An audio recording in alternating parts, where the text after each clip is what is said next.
Bulgaria joins Eurozone, adopting euro amidst public opposition.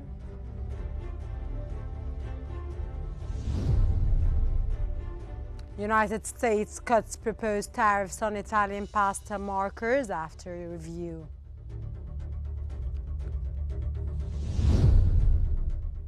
And Bitcoin faces first annual loss since 2022 after October peak.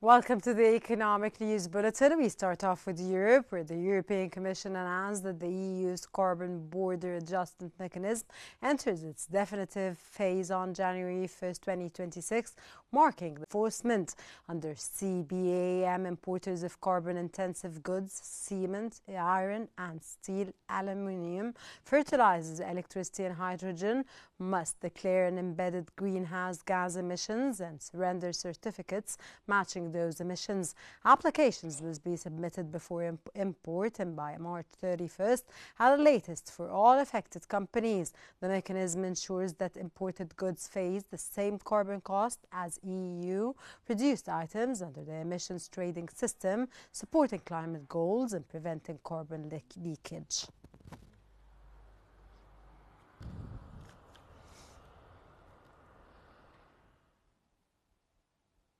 New car registrations in France have declined 5.8% year-on-year in December, capping a full-year mark contraction at 5% in 2025. Sales totaled 172,927 units last month and 1.63 million for the year. Performance varied sharply among major brands. Stellantis, Peugeot, Citroën posted a 5.4% gain in December, while the Renault Group's sales fell 10.3%. Tesla's registrations plunged 66%.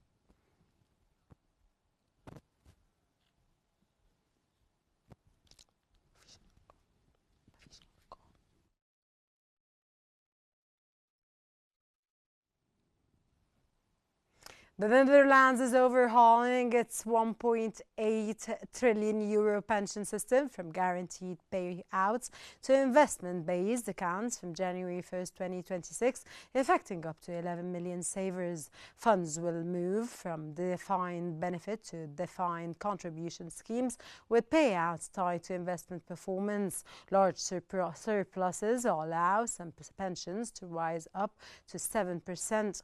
The shift encourages risk investment. APG projects 90 billion euro in private equity and credit, while experts warn data gaps could cause account errors. Contributions remain high at 25%, but the reform aims to secure long-term sustainability.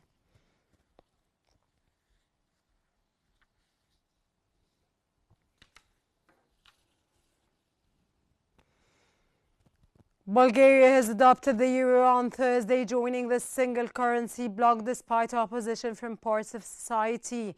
European Central Bank President Christine Lagarde welcomed the move, saying the euro symbolized Europe's collective strength in the face of geopolitical uncertainty. Bulgaria, an EU member since 2007, is the latest country to join the Eurozone after Croatia in 2023, raising the number of users of the currency to more than 350 million. President Traiman Radev called the switch the final step in Bulgaria's EU integration, but criticized the lack of a referendum, reflecting a divided public. A recent Eurobarometer survey showed 49% of Bulgarians opposed the change.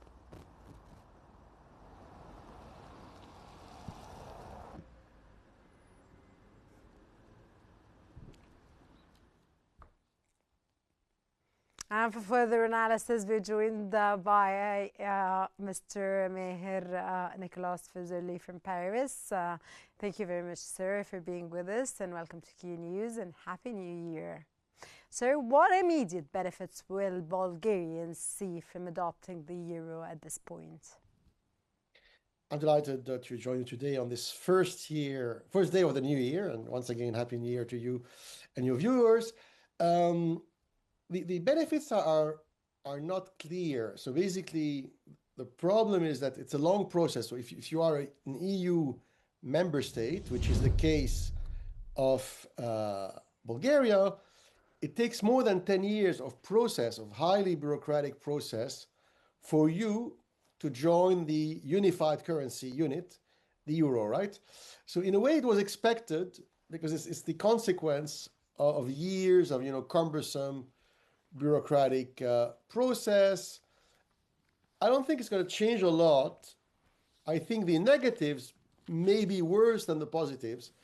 The positives are, of course, the lev, the currency of Bulgaria until yesterday, was not a great currency. It was not, a currency which was big or famous. It's a small country. It's a 5.5 million people country. So unlike, for example, Poland or Romania, who have a bigger population, here we're talking about, the poorest country in the EU with a small population. So having their own currency, was complicated, and inflation was high.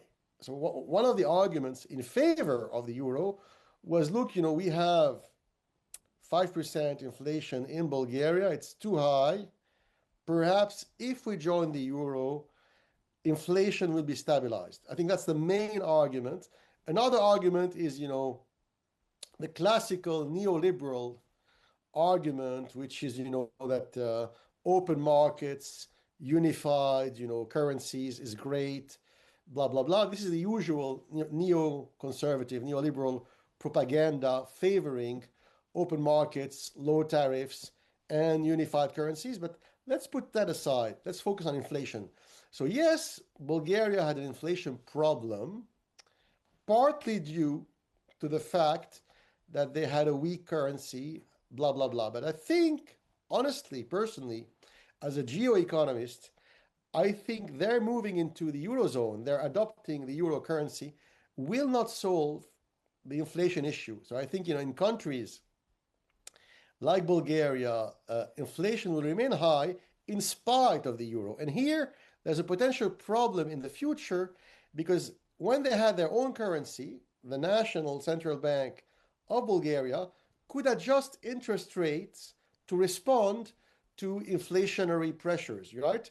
Now, from today onward, they can no longer do so. So from today onward, their interest rates will be determined by people, in Frankfurt, in Germany, at the European Central Bank. And the problem of the euro, it's a pan-European currency, right? So it has to accommodate the individual needs of France, of Italy, of Germany, etc. Now, the big countries, would be like Germany, right? France, Italy. When they have a problem with GDP growth and inflation, they can knock on the door of the European Central Bank in Frankfurt and say, we are France, we are Germany, we demand this. But small countries cannot do so, right? So Bulgaria will never be able to influence decisions made by the European Central Bank in Frankfurt because they are small. Mr. Nicholas, could joining the Eurozone limit Bulgaria's economic flexibility during this crisis? Yes, of course. Because macroeconomics, is like a boat. It's like a boat or a car, and the captain or the driver pulls a lever, right? And central bank interest rate policy is one of the main levers you have in your hand, right? As a national central banker. And now that is no longer in their hand. That is in Frankfurt, the headquarters of the European Central Bank. And so now, in a way, Bulgaria is castrated. They no longer have their main macroeconomic power. It's no longer them who decide. And I think it's going to be a big problem for them because I think that the interest rate policy of the European Central Bank is not good for small countries. It does not take into account their particular needs. And so I think it's not smart. I think, we say in American English, a headlong flight. What does it mean, a headlong flight? A chicken, if you cut a chicken's head, it will keep on running, right, for a few minutes, right? And he keep on running in the same direction. So I think here, what I'm coming at is that decision is more political than macroeconomic. It's because Bulgaria is split 50-50. So half the Bulgarian population, they are pro-Russian, anti-NATO. And the other half, especially the rich and the politicians, they are pro-NATO. And I think the idea from the part of the sort of pro-NATO, pro-German elites was, we're going to move away from Russia even more by adopting the euro. So next year, when we have elections. But 49% of the citizens and the population already oppose this move, Yes, sir. yes. It's a classic case of fait accompli. So the idea is that next year, when there are new elections in Bulgaria, if the pro-Russian parties win, and if the pro-Russian parties form a government in 9 months or 1 year, they will no longer have control of their own currency because it will be in Frankfurt. You know what I mean? Yes, So, I get you, sir. so it's more political than economic, and it's weakening, Bulgaria's economy in the long term. So I think it's a very bad decision. Okay, sir, how might this move affect everyday prices and wages for the citizens? Well, I think we have a good example because there's a neighboring country called Greece.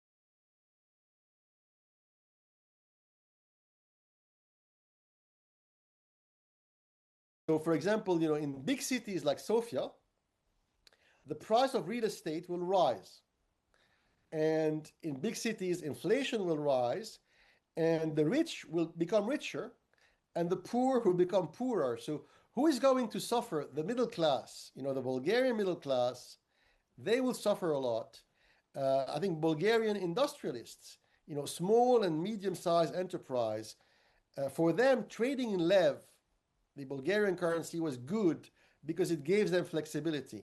And now the CEOs of small and medium-sized industrial companies in Bulgaria, they will suffer because that currency will be imposed on them, and maybe that currency will be, quote unquote, overvalued by Bulgarian standards.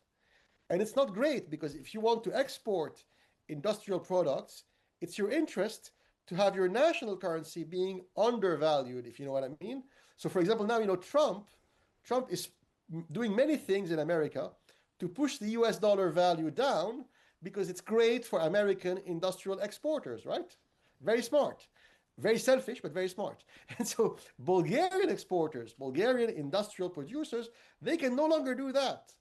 And so it's going to be complicated for them to export goods outside of Bulgaria. So to make a long story short, I think it's not a great deal. But, for the rich, for the elite, quote unquote, for politicians, for, pro-NATO, pro-German politicians, for the elites in the big city, it's great because it is used to cement their relationship with the European Union, and they want that relationship to be stronger and to be unbreakable. And they think that by roping Bulgaria with that currency, it will make it even closer politically to Brussels and Frankfurt. I think it's a very bad calculation. Mr. Frizzelli, I asked you this question in this interview of you. I did ask you this question, but I just want to make sure, again, the answer. What risks does Bulgaria face with nearly half the population opposing the change? Well, it's the same risk. It's exactly the same risk as you have in Romania, actually, and Greece. And you could say in France or Italy. It's the risk of a silent civil war. So not a civil war where people go in the street and kill each other with machete, right? But a country where public opinion is more and more polarized, And sadly, who is pushing for that polarization? It's not Vladimir Putin, because he cannot do that, right? So the boogeyman, the boogeyman in Moscow, Vladimir Putin or the KGB, they don't have the money and the power to do that. But Ursula von der Leyen and Emmanuel Macron, they can do that, and that's exactly what the European Commission is doing in countries like Bulgaria or Greece or Romania. They're So it's done spending big on money. purpose, sir. Sir, can Bulgaria adoption influence other EU countries considering the euro? Well, now I think there are only four. I think there are only 4 or 5, right? Remaining? European. So it's a small minority which doesn't have the euro, and even in these just 4 or 5, countries, I think there is the Polish zloty and the Hungarian forint, just 4 or 5 countries. But even in these countries, their economic policy is very correlated with that of Europe. But what I'm coming at is small countries are better off if they can keep macroeconomic flexibility. I'm not against the euro, but I think the euro is a one-size-fits-all currency. It may work great for countries like Germany, Holland, Belgium, Austria. It works quite well for countries like Italy or Spain or France. But for the small Eastern European Balkans countries, whose level of economic industrial development is very different, for them to have the euro, I think, is not smart, because they're losing macroeconomic leeway. You need, when you're a policymaker, you need to have leeway, room for maneuver, because you don't know what the future looks like. Every day, every week, you have macroeconomic shocks, and to avoid having your economy break under pressure, you need to be Mr. able to Meher avoid the Nicolas shocks. Frizeli from Paris, Happy New Year. That was Director of World Pensions Forum. Thank you very much for your insights, your valuable, of course, influential input in our program, sir. Thank you very much, and we'll wait and see what's going to go on around the world. Back to our news, and moving on to Asia, Pakistan's consumer price inflation has eased to 5.6% year-on-year in December, down from 6.1% in November, with monthly prices falling. The slowdown was driven by lower perishable costs, which dropped 1.7% month-on-month. The decline comes after the State Bank of Pakistan surprised markets by cutting its policy rate by 50 basis points to 10.5% last month, breaking a 4-meeting hold. Despite the slowdown, no food inflation remains elevated, keeping underlying prices pressures a concern. The central bank said the inflation outlook is broadly unchanged, while the International Monetary Fund warned against premature monetary easing under Pakistan's $7 billion loan program.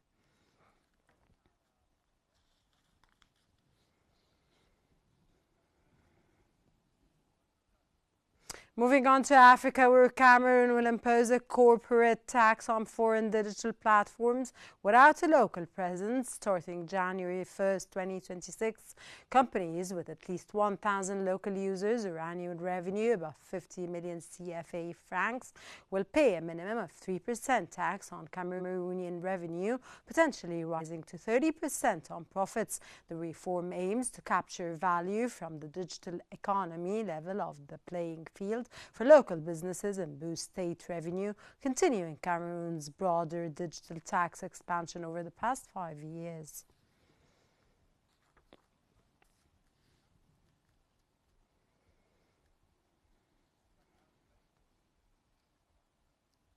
To South America, where Argentina's treasury has just $1.9 billion of the $3 billion due by January 9, leaving the government $2.4 billion short. Economic Minister Luis Capito may tap a $200 billion swap line with the United States or use pre-purchase agreements with banks to fill the gap. Bond investors remain cautiously optimistic, with 2030 global bonds trading at 85% on the dollar. The peso has held nearly 1,450 per dollar, while the central bank rolls out a new program to boost dollar reserves in time for the payment.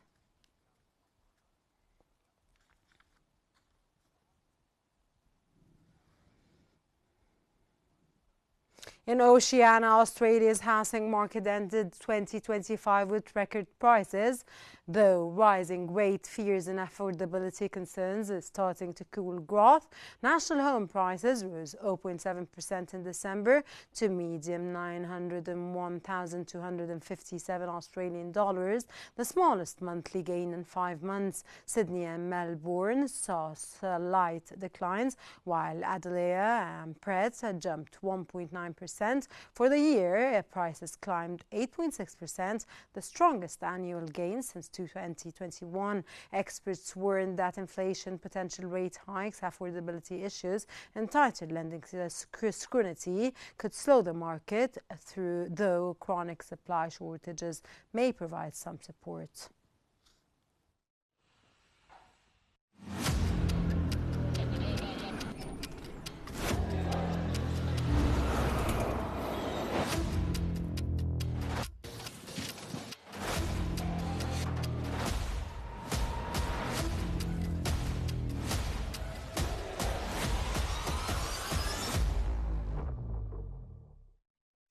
An annual report by the global SWF has shown that sovereign wealth and public pensions funds invested $132 billion in the US in 2025, nearly half of their local allocations, while emerging markets saw a 28% drop.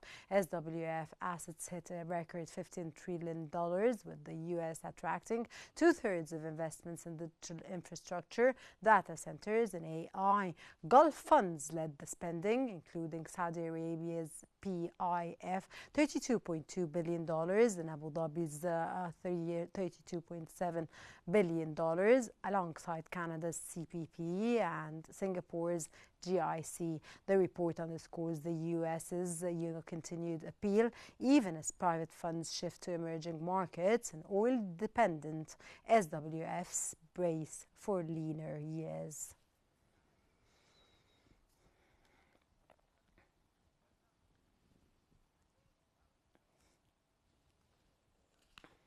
Italy's foreign minister has said that the United States has sharply reduced proposed tariffs on several Italian pasta makers following a review of the U.S. operations. Originally, 13 Italian pasta companies faced an extra 92% duty from January 2026, on top of the standard 15% EU import rate, with La Malisana and the Garofola signaled out for allergic selling pasta below fair prices.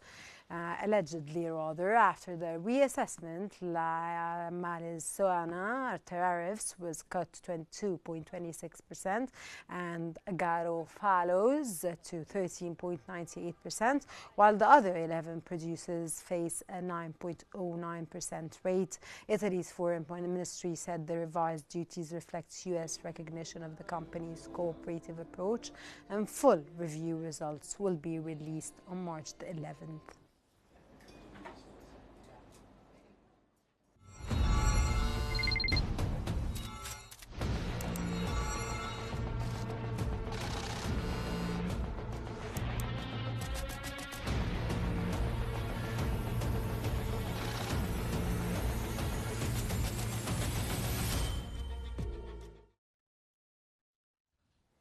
Saudi Arabia's National Debt Management Center has announced finalizing a $13 billion 7-year syndicate loan to help finance power, water and public utilities projects. The transaction is part of the kingdom's medium-term debt strategy, which seeks to diversify funding sources and meet financing requirements over the medium to long term. The center said the deal was intended to take advantage of market opportunities and support alternative government financing activities that contribute to economic growth, including the funding of development and infrastructure projects aligned with Saudi Arabia Vision 2030.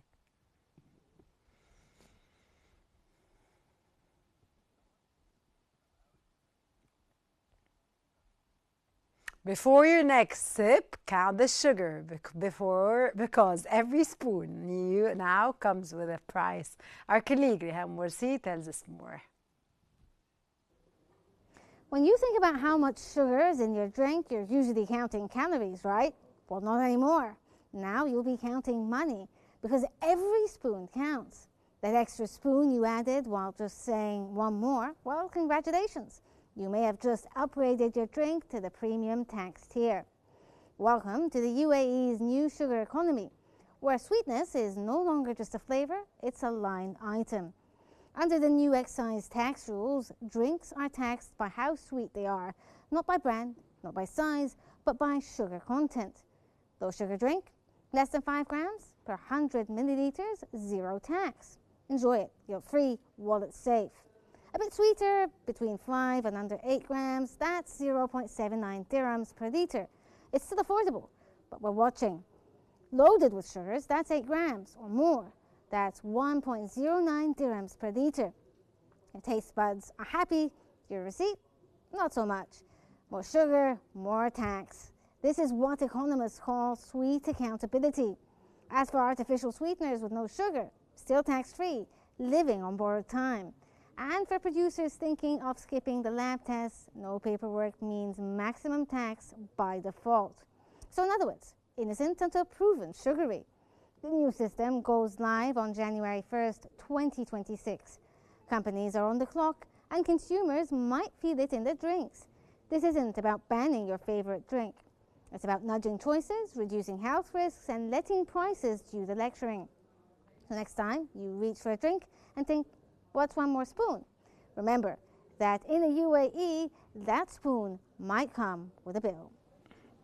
Thank you so much, Rehan Morsi. That's good news to start the new year with. Oman has approved its 2026 budget and launched the next phase of its economic plan, targeting 4% annual growth through 2030 as it diversifies.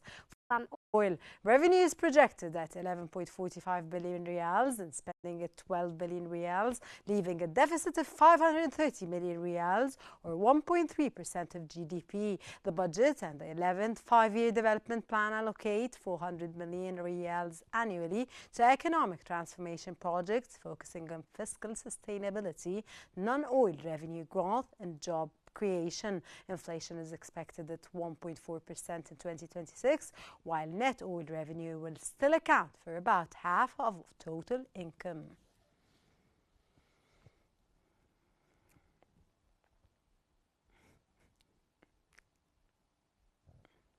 In markets, Bitcoin is set to post its first annual loss since 2022, down over 6% in 2025 after hitting a record of $126,000 in October and later suffering its largest monthly drop since mid-2021. Analysts say Bitcoin is increasingly behaving like a risk asset targeting U.S. stock market sentiment as retail and institutional adoption grows. The crypto industry gained regulatory wins under the Trump administration, including dismissed SEC lawsuits and federal rules for dollar-pegged tokens, though key legislations on market structure remains pending.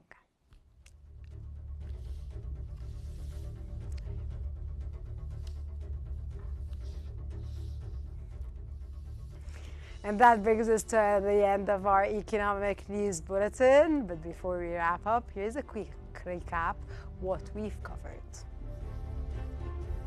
Bulgaria joins Eurozone, adopting Euro amidst public opposition.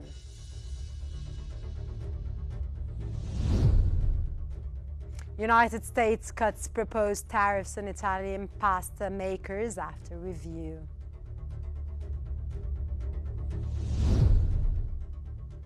And Bitcoin faces first annual loss since 2022 after October peak.